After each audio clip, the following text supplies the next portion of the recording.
Hey, y'all. So, I have a little heartburn, so you might see me taking little pauses along the way. But, hold on a second. Let me clean this off a little bit. Much better. My camera was so greasy, I guess, from my hair or something. But, yeah, so I was watching something on YouTube. I don't even remember what I was even watching, y'all, because it took me down a rabbit hole. And then going down, excuse me, this rabbit hole, I started watching videos about near death experiences. About people who died and came back and stuff like that, and like surgeries and accidents, stuff like that. So, with all that said, I started looking for consistencies, right? Because I was like, well, I went down this rabbit hole, so I may as well continue forward, right?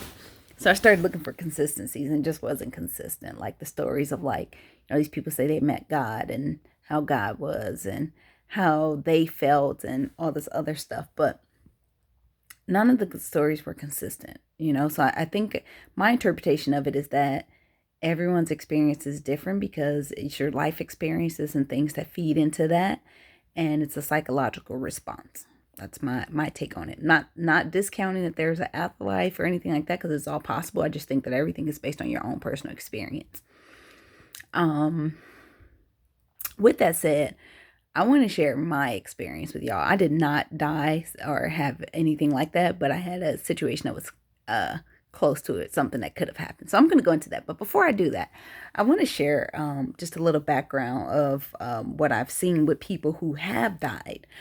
So, as a lot of you all may know, who know me personally, know that I volunteered in hospice a couple of years back. And,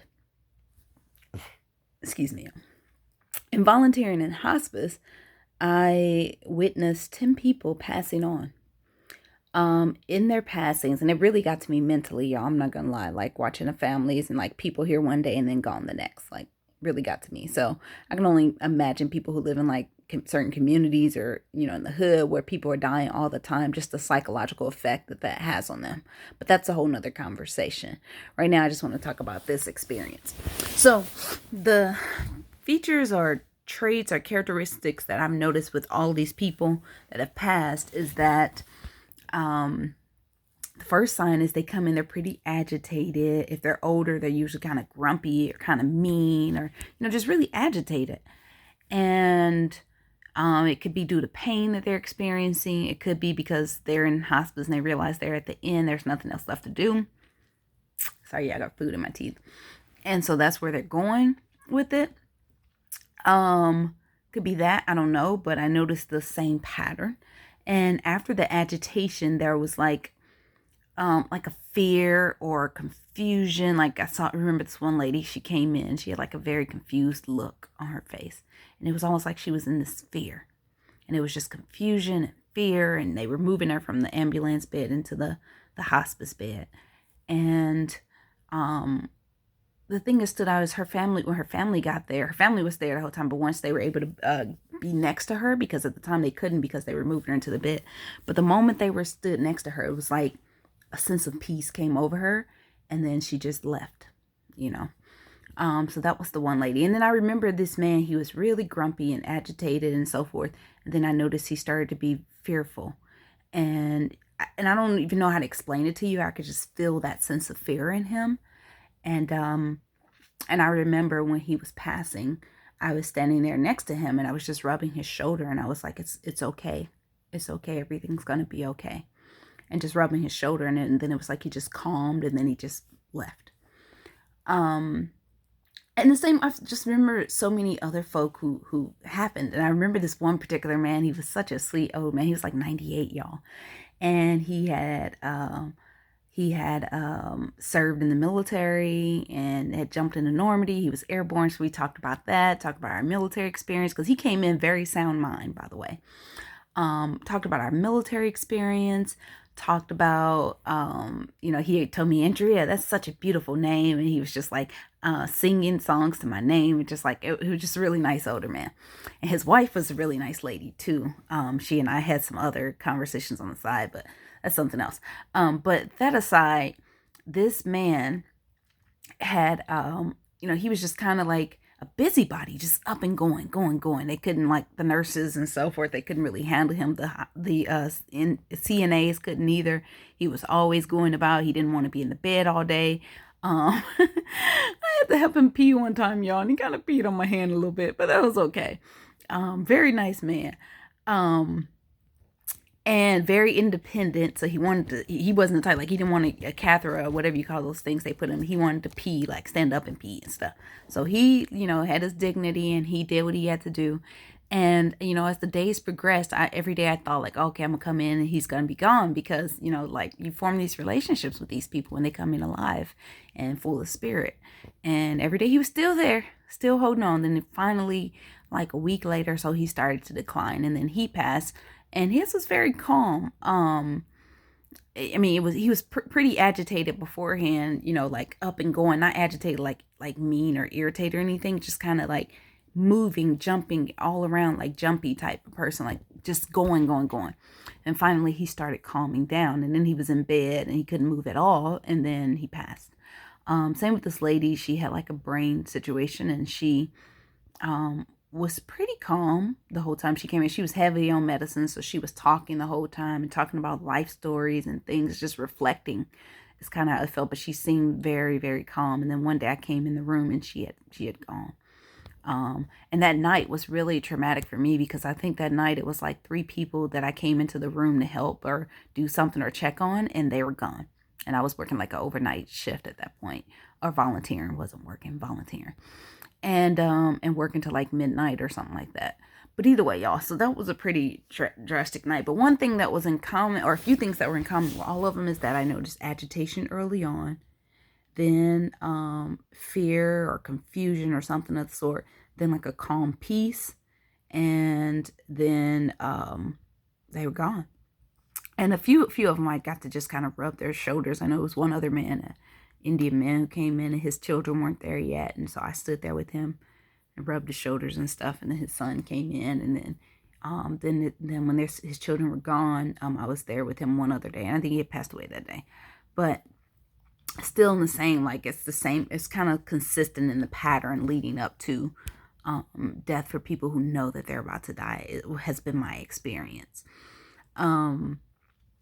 So that said, I want to share my personal experience with you, all of what I experienced. So all these people in these near death was talking about, out of body experience and all these different things happen. And mind you, my situation, I did not die. I did not have an accident, anything of the sort, but it could have been. So here's what happened. I was driving home from college. I went to school, Southern University in Louisiana in Baton Rouge. And I'm from St. Louis, so I was driving, I think it's 55 was the highway. So I was driving and heading home. And back then, we didn't have the nice CD players. Excuse me, the thing. I had like a plug connecting a CD player to the thing, if I remember correctly. And I didn't have GPS or anything. I was using paper maps, everything. So I kind of had my routes planned out, how I was going home.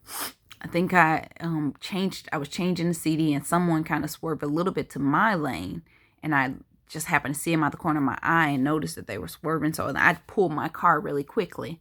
When I did that, my car did 180 and turned, and I was facing traffic, y'all. And in that particular moment is when I had my outer body or near death experience, where I just saw, for a glimpse of time, my entire life just flashed before me. Everything that I had done up until that point just kind of flashed before me. And then I was pretty reactive, so then I pulled the wheel really quickly and I spun again in the road. And fortunately, I was so far ahead of a lot of traffic that there weren't many cars coming at me. They had enough time to slow down and stop. And because when I spun the road, I almost went into a ditch, and I turned really quickly again. And all this is happening while I'm having this outer body experience, y'all. And I turned really quickly again. And I'm sorry, the first time I turned is when I went towards the ditch and I was about to fall into the ditch. And I didn't want to fall into the ditch, so I pulled again really quickly. And I ended up turning towards traffic. And that's when everything just kind of was going on, oh my goodness, I'm about to die in a car. That was my thought process. And so then, during that, you weren't talking to nobody on the phone. You didn't have Bluetooth speaker in the car. You didn't have anything. You had data that you were paying for, so you weren't on the phone the whole time or anything like that. So I'm literally by myself in my car driving this 12-hour drive home, y'all, and having these experiences. And so literally I was facing traffic, and I was so fortunate that on this highway this particular day, the people were so far back that they were able to slow down and stop, which gave me the opportunity to turn around. And I just turned around and kept driving, but that was my experience, is that I felt like my life just kind of flashed before me, and I saw everything that I had experienced in life up until that point. So that is my near-death experience that I had. It's nothing like these other people's, because I can't tell you that I went to heaven, saw heaven, none of that, because I didn't have that particular experience. I've had a couple of car experiences, not with me driving, but with other people driving. Things like this have happened. I've had a experience in a pool where I almost drowned, and I was so young then that I don't really remember the experience overall. But I just find these stories to be so interesting and intriguing. I hope to never have a near-death experience where I die and come back and tell y'all about it.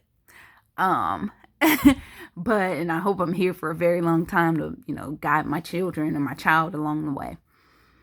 But with that said, sorry, y'all. Message came up. But with that said, I just wanted to share, I just find those stories always intriguing and interesting. And the perspective that people take away from it. And I'm curious as to how much of that is influenced by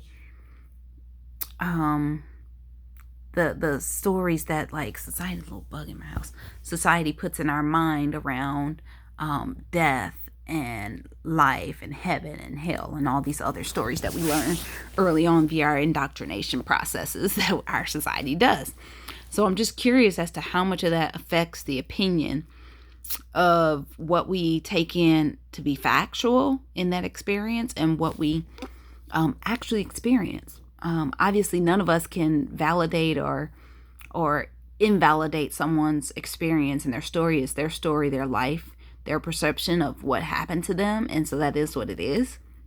But I always just find these stories so intriguing, and I'm always looking for consistencies across the board in these stories, to say, okay, well, yeah, that validates what this person said because these two stories match. And I just haven't found that, to be honest with y'all. But I am intrigued by those stories because I do believe that we're all connected via energy. I do believe that it's a possibility that there's an afterlife or somewhere that your energy goes to and exist. But what that consists of, I don't know, because I've never experienced it, at least that I can recall. So with all that said, y'all, I just wanted to share that, my experience and just my thoughts around all of that, and just the thought that the commonality that I've seen with all of these people dying is once they accept death, they've had this very calmness about them. And it's almost like they're at peace with everything.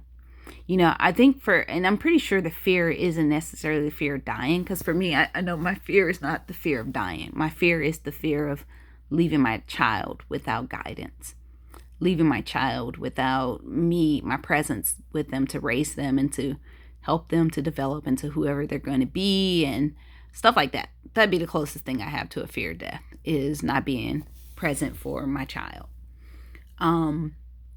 Outside of that, I really don't think too much about it like that. I think we're all getting old. Everybody's going to die. It's just a part of what it is. We're all living things, and all living things must die for a new birth and new life to exist. But just those thoughts around some of the stuff is just so intriguing to me. I'm the probably least religious person that you're going to meet.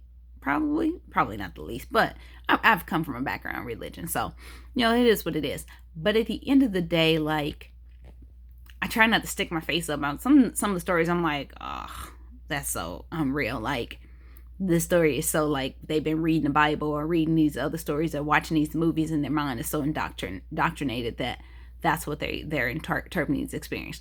But then I thought about it. I said, everyone's experience is different. Everyone's life experience is different. So why can't everyone's death experience be different too? So something to think about. Your heaven might not look like my heaven. Your hell may not look like my hell. My hell might be this right here on earth. Like, it's just so different for everybody, and I think we need to keep those type of thoughts in mind when we're like interpreting this type of stuff.